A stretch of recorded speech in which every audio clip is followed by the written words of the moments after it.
Yamunatiram Vanacharya Tiram Vanacharya Yamunatiram Vanacharya Yamunatiram Vanacharya Jayorata Madhava Kunja Vihari Jayorata Madhava Kunja Vihari Jayorata Madhava Kunja Vihari Radha Madhava Kunja Vihari Gopi Chana Vallabha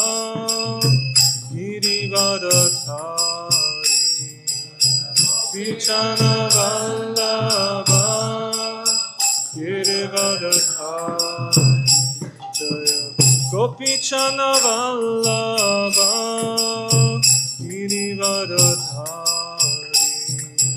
Gopi Chana Vallabha Girivardhari Yashodanandana Brachachanarandana Yashodanandana Brachachanarandana Yashodanandana Brachachanarandana Yashodanandana Brachachanarandana Yamunatira Vanacharya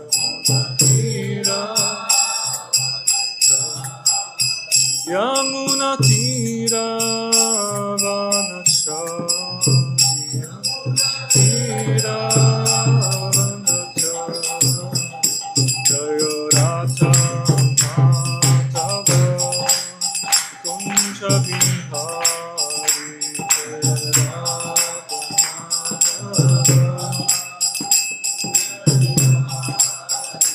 Jaya Radha Madhava Radha Madhava Radha Madhava Shirare Radha Madhava Radha Madhava Radha Jaya Prabhupada Jaya Prabhupada Jaya Prabhupada Srila Prabhupada Prabhupada Jaya Prabhupada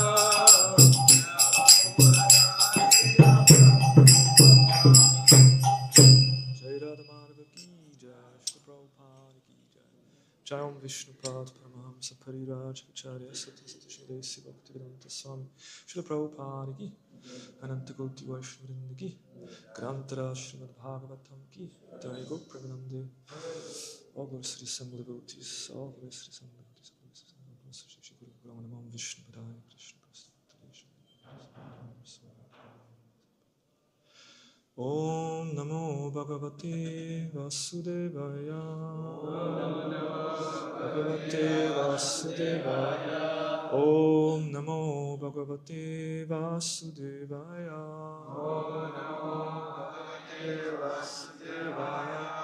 Om Namo Bhagavate Vasudevaya Om Namo Bhagavate Vasudevaya Narayanam Namaskrityam Naram Chaiva Narottamam Devim Saraswatim Vyasam Tato Jayavdire Nashta Prayeshu Abhadreshu Nityam Bhagavata Sevaya Bhagavati Uttama Shloke Bhaktir Bhavati Naishtikir.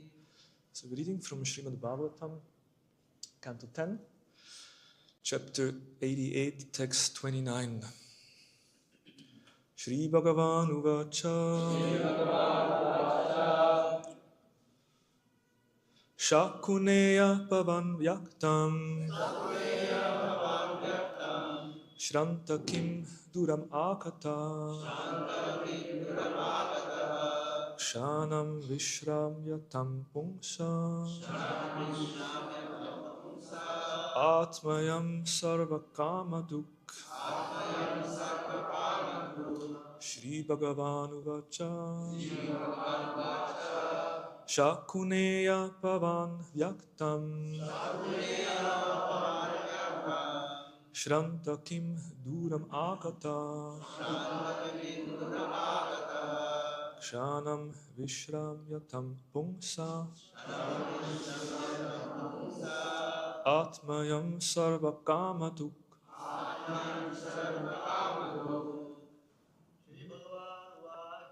Shri Bhagavan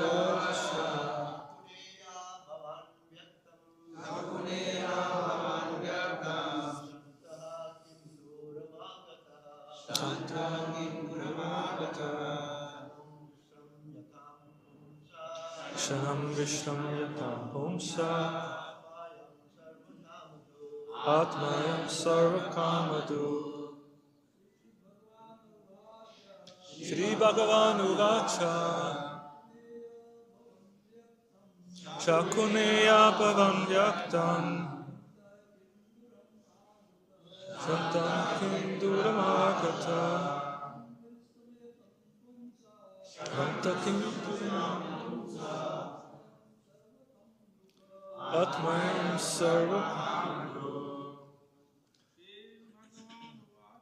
Shri Bhagavan Uvacha Shakuneya Pavan Bhaktam Shrantakim Duramagata Shanam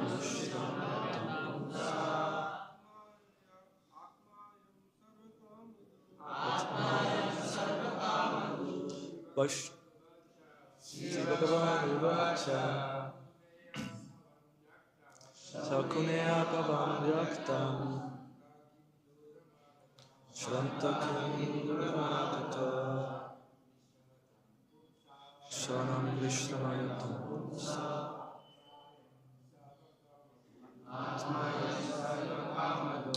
Vaishnavis Shri Bhagavan Uvacha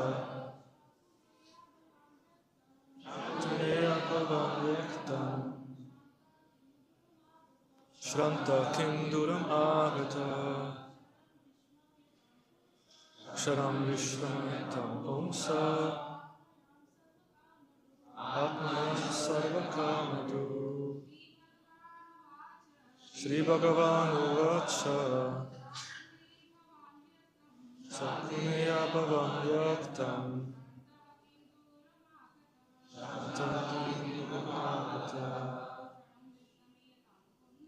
Kshanam Vishwamatam Pumsa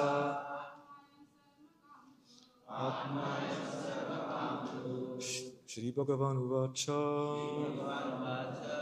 The Supreme Lord said, Shakuneya, O son of Shakuni, Bhavan, you, Vyaktam, evidently,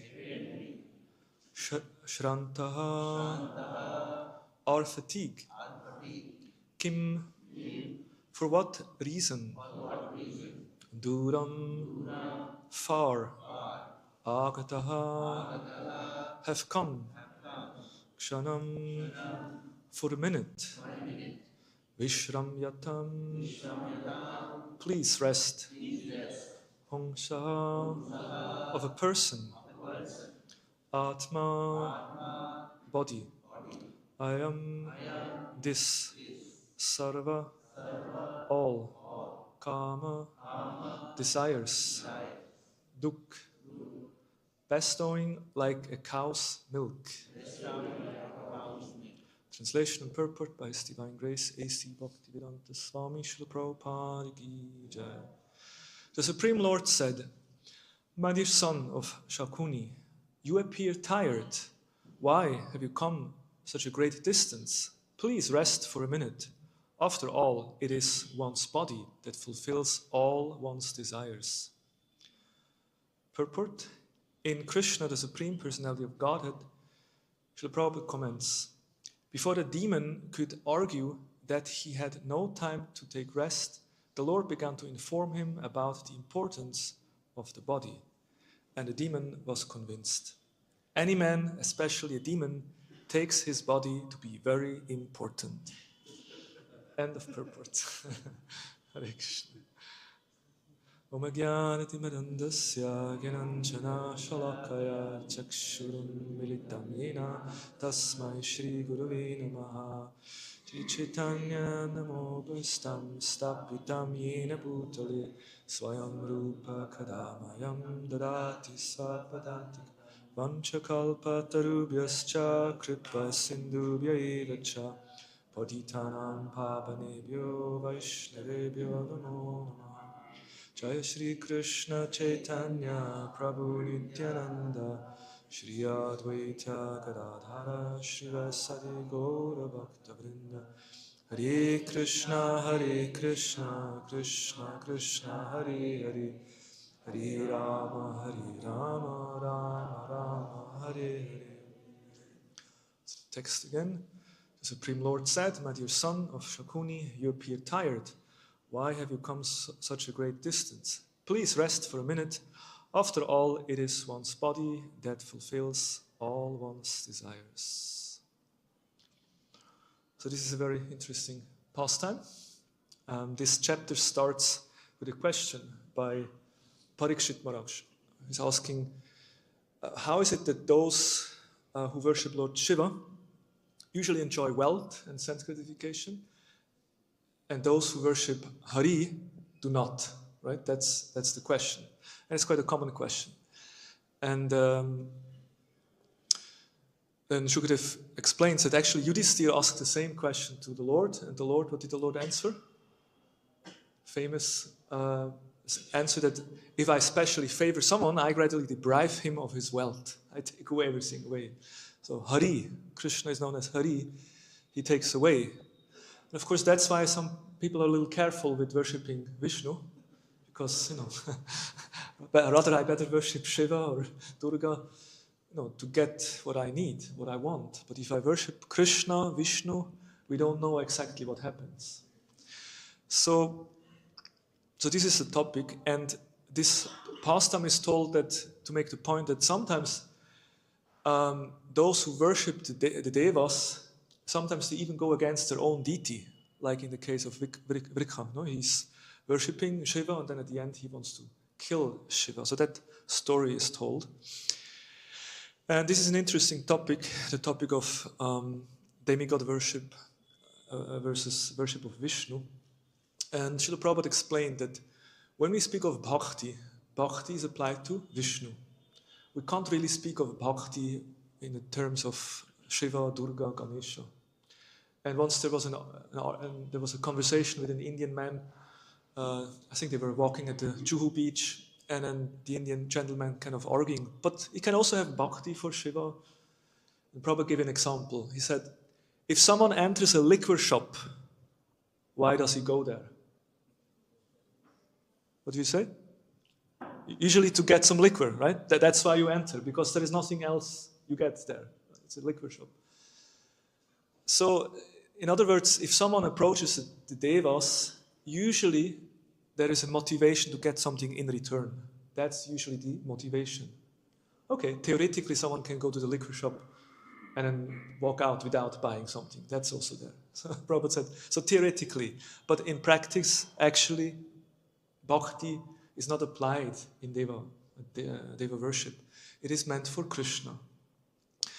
And that's why also in Gita, Krishna makes clear that those whose intelligence has been stolen by material desires, they worship demigods. And they only get, temporary results. But those who are intelligent, they actually worship me. And the same thing is confirmed in the Bhagavatam, akama sarvakama va moksha kama deratihi divrina bhakti yogina yachita purusham param. That a person who has a broader intelligence must by all means worship the Supreme Whole with the personality of Godhead.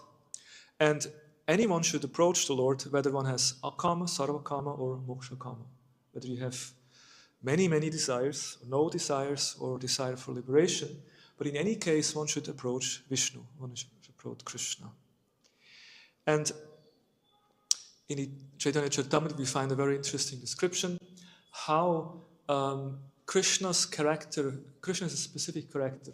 Because if you go to the devas, you worship, you do some puja, and then you get something in return. It's like a business. So whatever you ask, you will get. But when you approach Krishna, what will you get? Right? Bhakti, yeah. You don't really, not necessarily get what you want, but you get what you need. Krishna, that's a specific characteristic of Krishna. This is beautifully described. Krishna kahe amabaja, mage vishaya shuka amrita cha diya vishay mage epada murka. So Krishna says that if someone engages in my transcendent loving service, but at the same time maintains material attachments, desires, what is he? Murka. He's a murka. He's a foolish. Because, you have found to Krishna, you worship Krishna, and you can get eternal life, but you still maintain desires to get something else. So this is foolish. What is Krishna saying?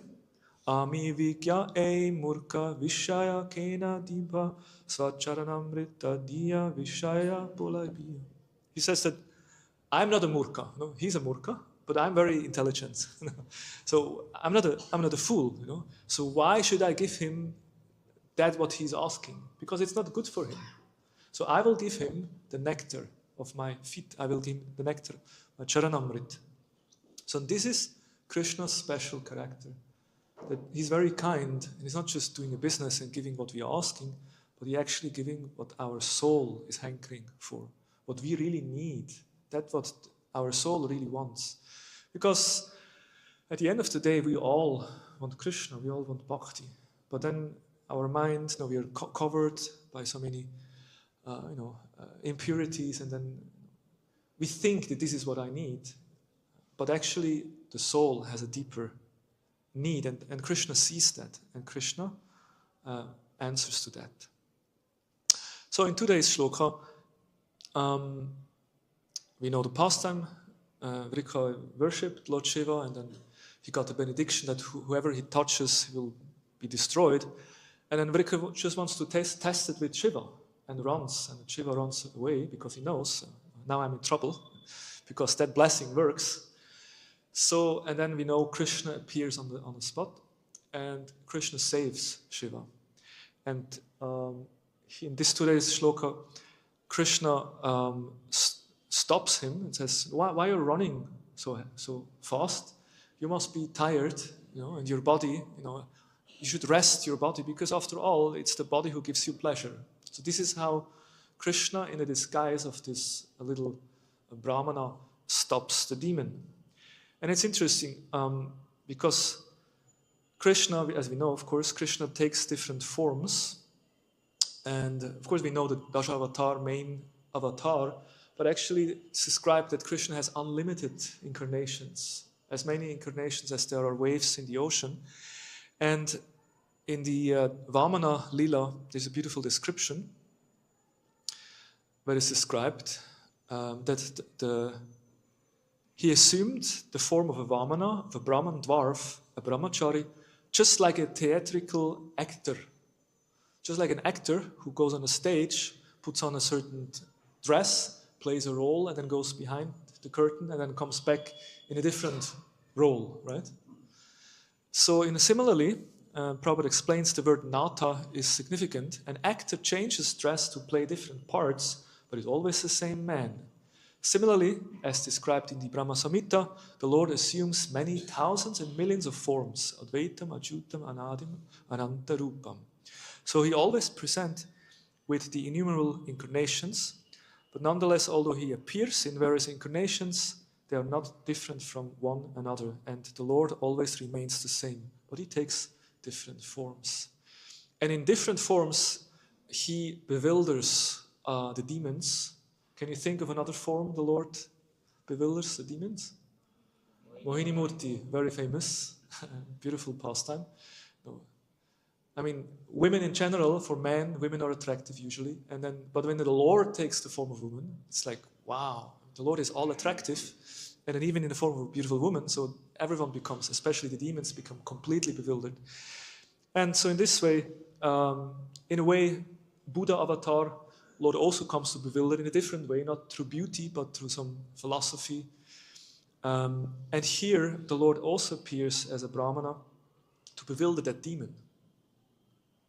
And, Vrikha is running, and he wants to catch Shiva, but somehow the Lord has to stop him. I was reminded of book distribution, like you're standing in the streets trying to distribute some books, and people are running here and there. Wait, are you from here or someone else? Like you have the mantras, different Sankirtan mantras. So, and here the Lord has a mantra. He says, "Oh, your body is very important. No, take rest. Don't overdo it. Why are you running so heavily? You should take rest. After all, this body gives you all kind of pleasure." So, of course, today is also Madhvacharya's disappearance day, but I'll just try to say a few words on the body. It says here for the demon, the material body is everything, and of course for the devotee has a different way to look at the body. So for a demon or for an atheist, materialistic person, the body is all in all because he identifies with the body, and if the body dies, everything is finished, everything is over. So basically, if there is no body, there is no existence. So the body becomes very, very important. And after all, as the Lord says here, it's through the body, through the senses that you enjoy. It's through the senses who come in contact with the sense objects. That's how you find pleasure. Therefore, people give so much importance to the body. Usually men, they go to the gym, develop muscles, and the ladies, they also want to have beautiful form, perfect form. There is beauty operations. I don't know how much in India, but in the West, so many people, they operate, the lip in a different way, and any other parts of the body make bigger or smaller, however. So beauty operations, so the body becomes very important. And of course, they want to prolong life. Some rich people, they make a contract with, they want to freeze their body, that in the future, if the scientists know how to bring the body back to life, they can come again. Same body. So much attached to the body, right? So for a devotee, it's quite different, because the devotee knows, I'm not this body. I'm a spiritual soul. And the body is just like a dress. And a dress is not so much importance. Okay, sometimes you have a favorite sweater, you know that? You don't want to give it up. But at the end of the day, you can just get a new one. It's not so important. So you understand it's just a dress. And also we understand the body is not actually there to give us pleasure, but the body is mainly the instrument through which we experience pain. And it's very sobering news. And I remember His Holiness Bhakti Charu Maharaj would usually give the example, how much pleasure can you get with the small finger? Not so much pleasure through the small finger. How many ways you can feel pain? You can burn it, cut it, squeeze it somewhere between the door. So many ways you can experience pain with a small finger. So that's why the body actually is the cause of our miseries. And Rishabdev makes the same point, which Prabhupada often quoted. Nunam pramata kurute vikarma yad indriya pritya aprinoti nasadu manye yata atmanoyam asana pikleshada ashadeha. That when a person considers sense gratification the aim of life, he certainly becomes mad after materialistic living, and then he engages in all kind of sinful activity. He does not know that due to his past misdeeds, he has already received the body, which, although temporary, is the cause of his misery. So it's the body that causes the misery. And we have gotten the body because we were running after sense gratification. Actually, living entity should not have taken on a material body, but he has been awarded the material body for sense gratification. And that's why nasadu manye, for an intelligent person, it's not befitting to involve again in sense gratification, which will bring more further bodies in the future. So it's a very interesting explanation. The more we run after happiness in this world through the body, sense gratification, the more likely we get a new body, because we cultivate that desire. And as a result, we will just experience more suffering. So rather than engaging in sense gratification, we should withdraw and find pleasure within, find pleasure in Krishna consciousness.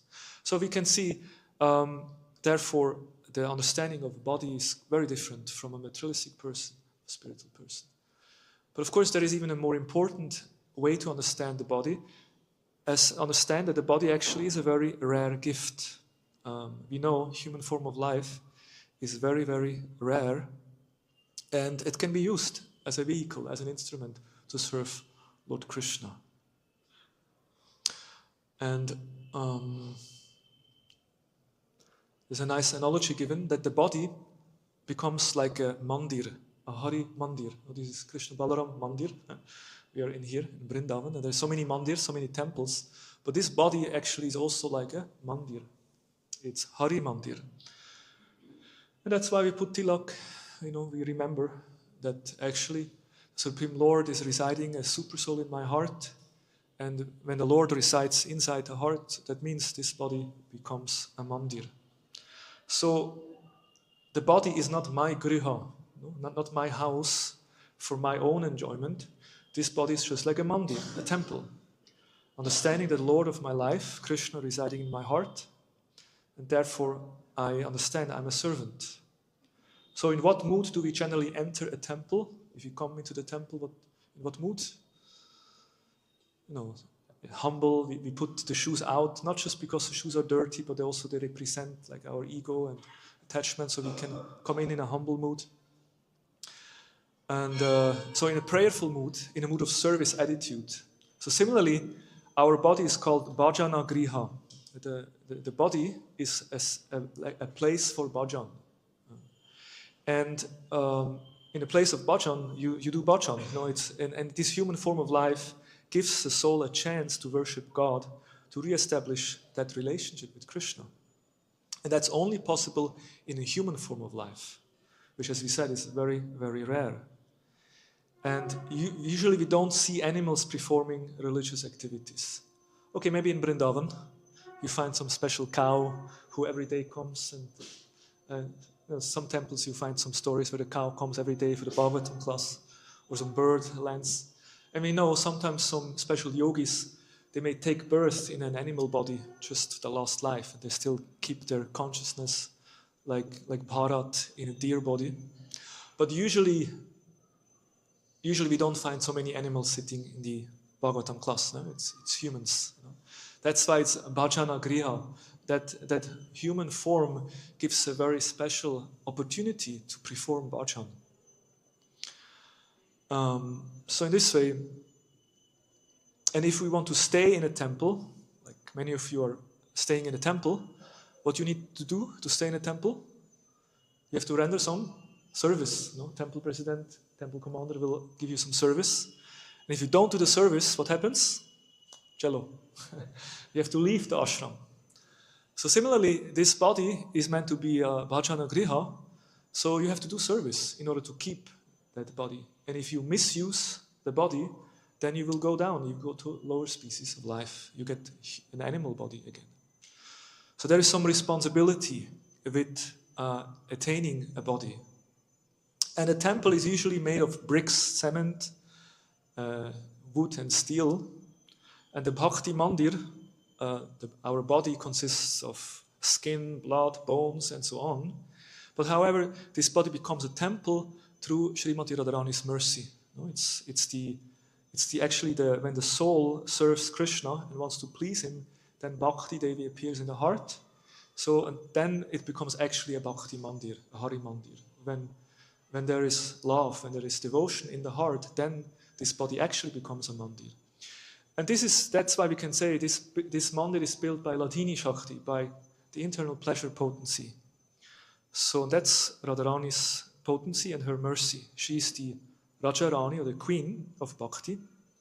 And by her mercy, by her blessings, then Bhakti is there. And then when we perform devotional service, then this body is properly used. So in this way we can see the materialistic people, they somehow or other try to squeeze out some happiness out of the body, and the devotees understand this body is meant to serve Krishna. Okay, so much to the body, which Krishna tells to Vrika, okay, you should take care of your body, take a little rest, and we will hear tomorrow, next couple of days, how the story continues. Hare Krishna. So, today is the disappearance day of Madhvacharya, and of course, Madhvacharya plays also a very important role in our tradition, because we are part of that tradition, we can say. Because Sri Chaitanya Mahaprabhu, he very carefully made sure to situate his own movement within the Brahma Madhva lineage. And then, of course, from this connection came the Gaudiya Vaishnava as we follow it. But it's situated in the Brahma Madhva Sampradaya. And this was important because it gives a scriptural authority and a Sampradayic kind of foundation. Because we understand that in order to be an authorized, bona fide Sampradaya, you need to be part of one of the 4 Sampradayas. So Mahaprabhu took initiation in that Sampradaya. And therefore, of course, it's important. We know there is the Shri Sampradaya, Brahma Sampradaya, Rudra, and Kumara Sampradaya. And Madhava is the Acharya of the Brahma Sampradaya. And in that lineage, of course, many great personalities came. Jayatirtha, Yasatirtha, Lakshmipati Tirtha, and Madhavendra Puri. And as we also know, Madhavendra Puri is considered to be the root of the tree of Prema. Within him, for the first time, this Prema, as we follow and try to aspire, was manifested. And then Ishvara Puri, disciple of Madhavendra Puri, became the guru of Sri Chaitanya Mahaprabhu. So in this way, Madhava plays an important role also for us. And we understand that Chaitanya Mahaprabhu took 2 principles from each of the Sampradayas. He took from the Sri Sampradaya the concept of bhakti, unpolluted by karma and jnana, like pure, unalloyed, as Prabhupada would use the word unalloyed. And then also the service to the devotees, Vaishnava Seva, that this is very essential to serve the Vaishnavas. So these 2 was taken from the Sri Sampradaya. Then Rudra Sampradaya, Mahaprabhu took the sentiment of exclusive dependence on Krishna and the path of Raga Bhakti. Then from the Kumara Sampradaya, from Nimbarka, the necessity of taking shelter of Radha. We are here in Vrindavan, Radhe Radhe. We know we have to take shelter of Srimati Radharani, as we just heard, by her mercy, Bhakti appears. And then the highest esteem for the gopis, love of Krishna, Gopi Bhava, which was also very essential. So, but for our today's discussion relevant, from Madhava, Chaitanya Mahaprabhu accepted Kevala Advaita Nirasana, the complete defeat of the Mayavad philosophy. And we can see that especially in our founder Acharya, his Srila Prabhupada, how he accepted that very strongly, the complete defeat of Mayavad philosophy. So that came from Madhava. And then also Krishna Murti Sevana, the service to the deity of Krishna. Madhvacharya gave a lot of emphasis to deity worship, as we will hear with Udupi Krishna Murti. So these 2 aspects, defeat of Mayavad and worship of the deities, was emphasized by Madhvacharya, and this was accepted by Sri Chaitanya Mahaprabhu. Speaking of the 4 Sampradayas and the 4 Acharyas, there is this interesting Prabhupada memory, I'm sure many of you have heard. Atma Tattva Prabhu tells a story. I think he was on book distribution or making life members and going to different offices. And then one time he meets a person who is very interested in a book. There was like a Krishna book. On the back cover was a picture of Prabhupada smelling on a champaka flower. And that person looks at the picture and, wow, what an amazing personality. And he takes some little rope and some measurements and he starts to measure the picture in different ways for 10 minutes, and then he said, this is a very extraordinary personality. Do we have another picture? And Atma Tattva, he has a picture with him which shows the full body. And he starts again to measure and this and that. And then he says, this personality, actually, this person's features show me that all the 4 Vaishnava-acharyas are present in him. Basically, all the 4 acharyas, they work through that personality. Such is his, appearance, which I can understand. He was like an expert in this. How you call it? It's kind of also a skill or an art to understand the personality just by his samudra. Yeah, just by understanding the form of a person, you can know something about the mentality, because it's not by chance. It's we receive the body by our mentality from previous lives. So that was the assessment of that person. That this personality, Srila Prabhupada, all the 4 acharyas, they directly work through him. Such an extremely empowered personality. You're very fortunate that this is your Guru Maharaj. Prabhupada ki jai. So, Madhava, of course, Madhvacharya himself is also a very extraordinary personality. Sometimes it's said that he's an incarnation of Vayu, meaning that basically Vayu works through him. Just like we have Shakti Avesh Avatar, that Krishna empowers certain personalities to do a certain mission. So here we have Vayudev, the wind god, who works, empowers through some personalities, or manifests, his Shakti manifests in a person. And it's described that Vayu manifests in Treta Yuga through Hanuman. That's why Hanuman is also known as Vayuputra. He's known as Shiva Putra and Keshari Putra, but also as Vayu Putra. He's also the son of Vayu. So as Hanuman, he is the perfect servant of Ram, and he embodied this humility and devotion. And then in Dvapara Yuga, he manifests in Bhima. And there he establishes dharma through strength. And Bhima is very strong, very powerful. And then in Kali Yuga, the same power, the same energy of Vayu is manifested through Madhava. That's why Madhava is also understood to be like Vayu, or as not different to Hanuman and Bhima. So this is a very concentrated, very powerful combination. You have humility and service spirit of Hanuman. And of course Hanuman himself is powerful. Then you have the power of Bhima, and you have the also intellectual power and intelligence of Madhvacharya, who is very sharp, very powerful in that sense. So, confirmed. Confirmed, very, very powerful, very powerful manifestation of a personality. It's like, and when we look at the life story, this aspect of Vayu and Bhima and Hanuman is always manifesting in different ways. So Madhava took birth in the 1238 through 1317 CE, and his parents were Madhya, Bhatta, and Vedavati. And they had a daughter, but they didn't have a son. And for about 12 years, they were performing a lot of penances and austerities to receive a son. They were very eager to get a son. And at one point, there was a saint who came into Udupi, in front of the Ananteshwar temple. And this saint was known as a very special, like an avadut, special characteristic. Everyone knew him.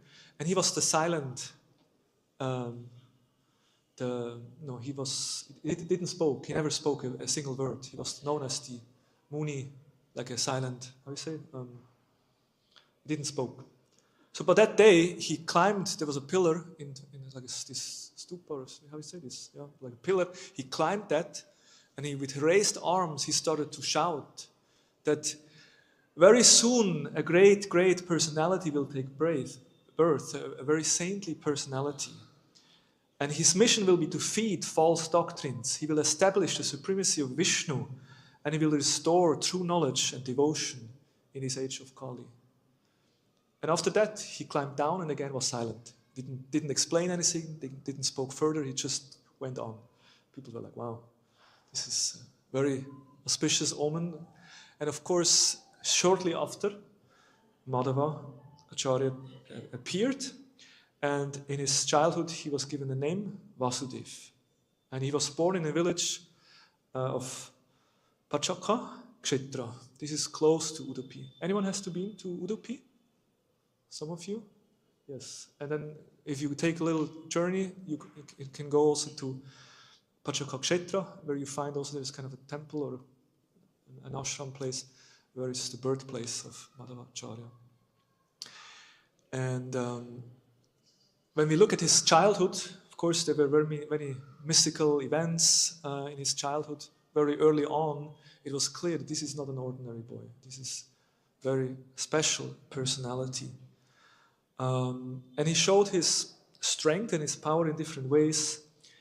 On one occasion, the villagers were struggling to move a large stone, and I believe that stone is still visible there in Pachaka Kshetra. You can still see that like a platform, like a stone. And villagers tried to move that stone. Many tried, but it was not possible to move. And then the young boy watched quietly for some time, and then without any display of excitement or pride, he just stepped forward and lifted that stone effortless, just moved it away. And everyone was kind of shocked and surprised. How is it possible? And he was kind of just as if nothing big happened, you know.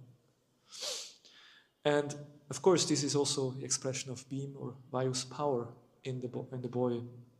There were also many mystical events. In one case, his father had some debts, and the person came and claimed the money, and the father was not able to give the money. It was time for lunch, and the mother asked, "Please, you should take."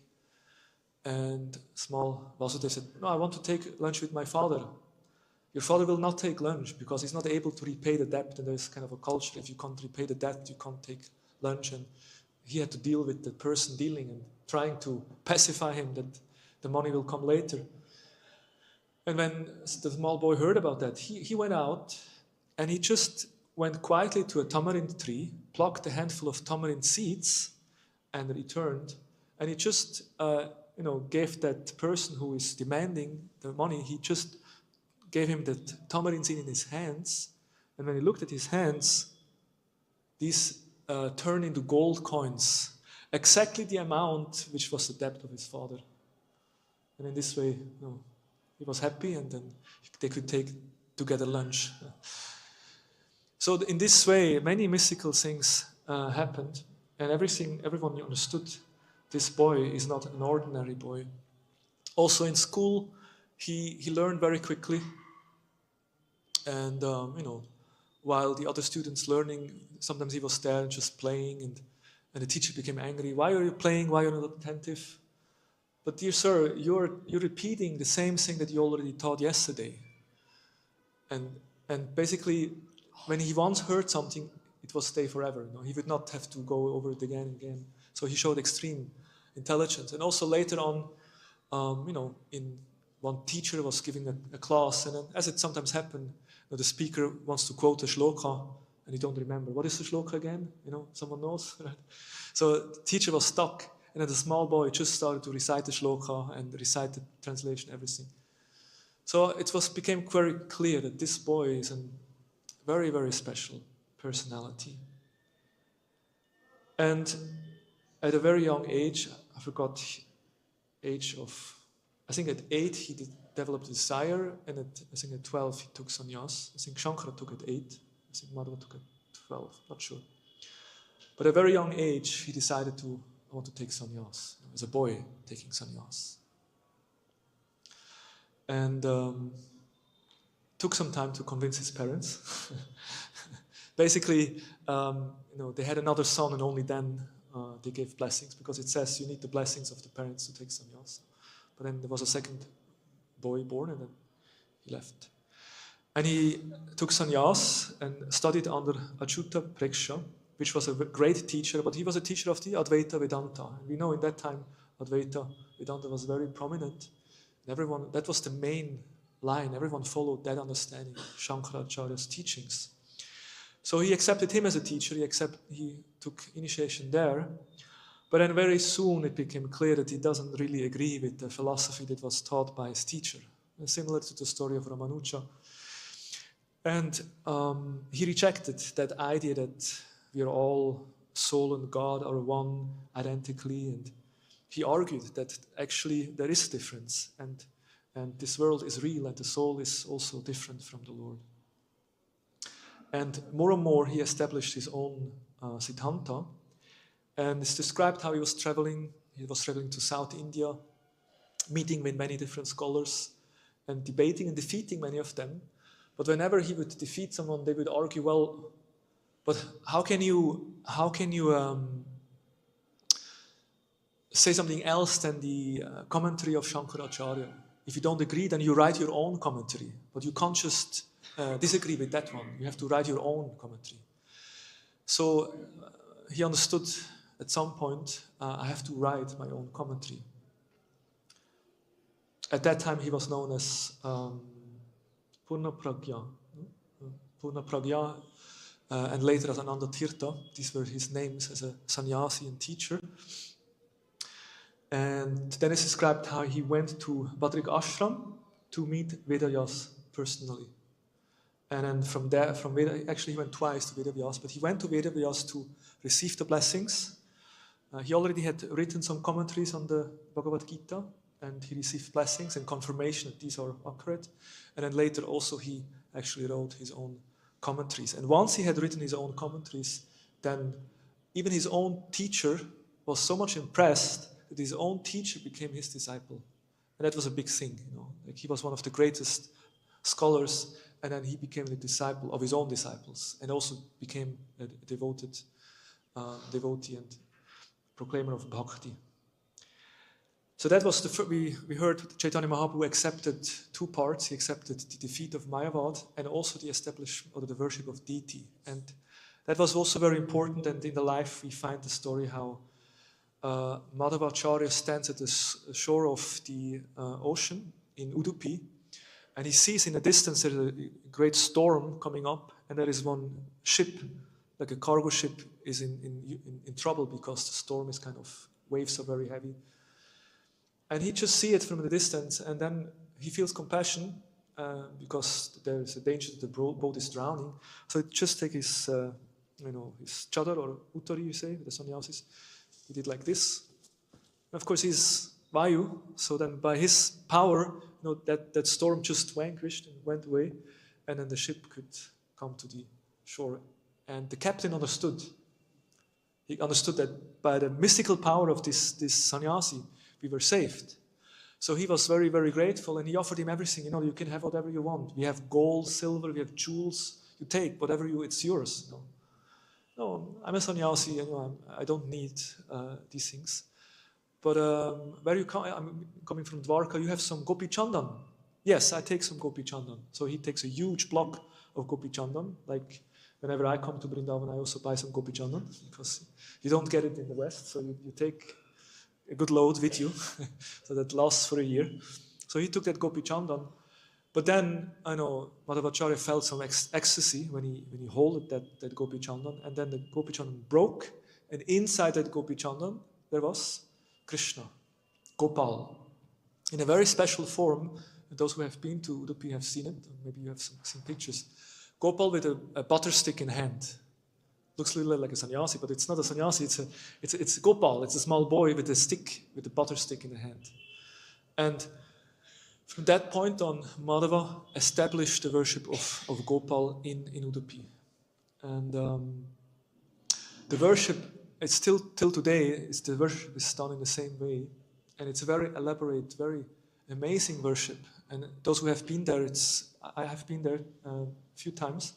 I found it quite fascinating, like if you go there in the morning, you see the artists, one lamp, another lamp, and yet another lamp, and then another lamp. Like it's not and never ending, so much worship. And then in the evening, like we do Ratha Yatras in ISKCON. We do once a year Ratha Yatra. But then in Udupi, they have it every single day. Every single evening there is Ratha Yatra. Murti comes out, then first there is a boat festival, and then there is different, according to the donation, the followers give. There is There's a palanquin, wooden palanquin, silver palanquin, jewel palanquin. There is wooden rata, there is silver rata. And then there's a huge procession. And then the procession is going, and in front of the procession there is an elephant who walks backwards, and in his trunk he has a chamara, and he fans, he offers some service. There's kirtan. So an amazing worship which takes place there. And actually Madhava established that 8 of his main disciples, 8 sannyasis, they were worshipping, and then he gave the deity in care of them also, that, and established 8 mats. Until today we have 8 mats.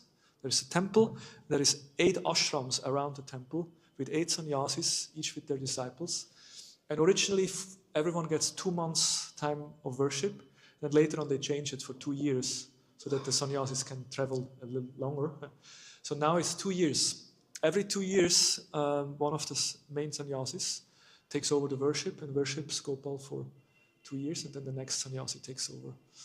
Like here in Vrindavan we have the Goswamis, like Radharaman, the families, and in Udupi we have the sannyasis who do the worship. Actually, only the sannyasis are allowed to touch the deities, worship the deities directly. So it's an amazing worship, which was established by Madhava. In this we're showing the importance of deity worship. Okay, so in this way, of course there's much more on Madhava, but certainly he's a very, very amazing personality, very powerful, and for us on this day we can offer our prayers to Madhvacharya to receive his blessings and also to get some strength. We need some bala, we need some strength to engage in the Lord's service. And maybe a few lessons we can take from Madhava's life to end with. That one is that strength and humility can coexist. Madhava was super powerful. Sometimes we think someone is powerful, he's also a proud fellow, strong fellow. But no, Madhava was known as for extraordinary strength, physical, intellectual, and also spiritual strength. Yet there was no pride. No, he never, showed any pride. He was very humble. And we can see also with Hanuman. Would you say that Hanuman was a proud fellow? No, Hanuman, you always see Hanuman like this on any pictures. That's Hanuman. Very humble. But would you say that Hanuman was weak? No, he was super powerful. So that shows, if you're powerful, at the same time you can be humble also. Actually, the most powerful are those who are humble. Why? Because they're not depending on their strength. They're receiving all the strength from the Lord. That's why they are powerful, because they are empowered by the Supreme. That's how you become supremely powerful, by being humble. So that's one lesson we can take from Madhvacharya, which I think is very relevant. Cultivating humility, understanding that we can become empowered by the Lord. And then also another point we may take is stand for the truth even when it's unpopular. In Madhava's time, Advaita was so prominent, everyone following Shankaracharya, and he kind of just preached something completely else. Everyone was shocked, everyone was arguing, and he just stick to it. This requires a lot of strength, and it also requires, you have to be very truthful. You stick to what you understand is truth.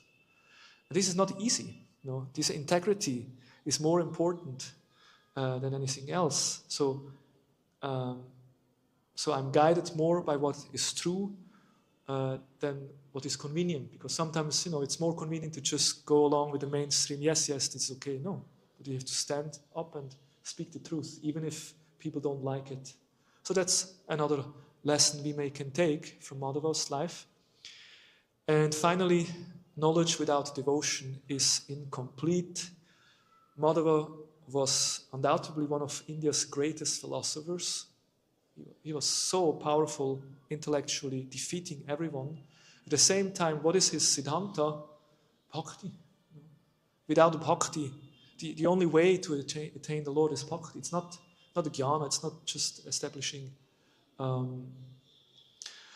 your knowledge, but it's by bhakti, by humility. So in this way, this we can learn, humility, standing for truth, and the importance of bhakti. These are some of the things we can learn from Madhvacharya on this day. Thank you very much. Madhvacharya ki jai, Srila Prabhupada ki jai, Premanande, Hari Hari Bol, Hare Krishna. Thank you very much. Yes. Last few days, we're reading about many acharyas and great personalities. So you mentioned we can do a prayer to Madhvacharya. So what mood should that prayer be in, and where does our spiritual master, go in? Like, I mean, sometimes we want to go to Bhaktivinoda Thakur, you want to, what to speak of, I know the Guru Parampara is kind of connected, but as a neophyte, how do we, what mentality do we have to pray to Madhvacharya? Thank you. Very nice question. Yeah. Well, it reminds me of those who are doing altar service. When we offer arati, we're not going there saying, "I'm the priest, I'm the puchari, I'm offering arati," but we put a picture of our Gurudev, our spiritual master, and we understand that we are offering service on behalf of our spiritual master. So I guess when we approach these great personalities, we could also, go there and say, "I'm an insignificant disciple of so and so," and then kind of being recognized, because Madhvacharya may not recognize me, but if I say, I'm a disciple of this and that Guru, Srila Prabhupada, then Madhava will understand who you are, and then you already have a better entrance, and then you can offer the prayer. So I think that's a nice way to do. It's not what you know, it's who you know. Yeah. Thank you.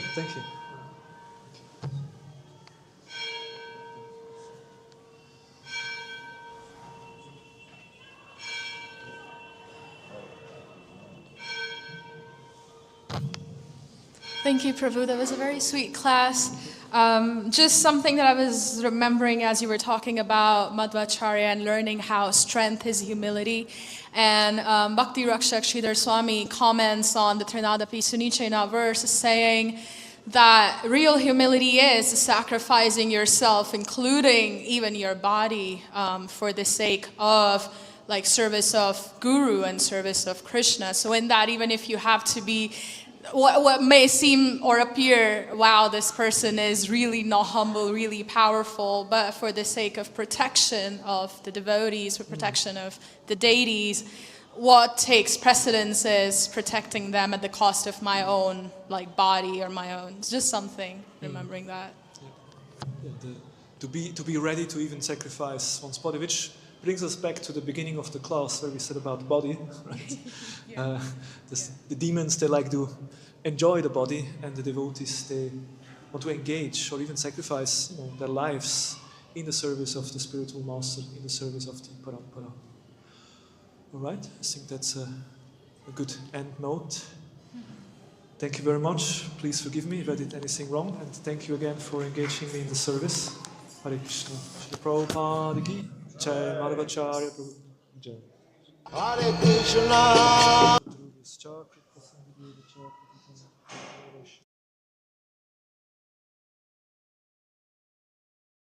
Hare Krishna, Krishna Krishna, Hare Hare, Hare Rama, Rama Rama, Hare Hare, Hare Krishna, Krishna. Hare Krishna, Krishna Krishna, Hare Hare, Hare Rama, Rama Rama, Hare Hare, Hare Krishna.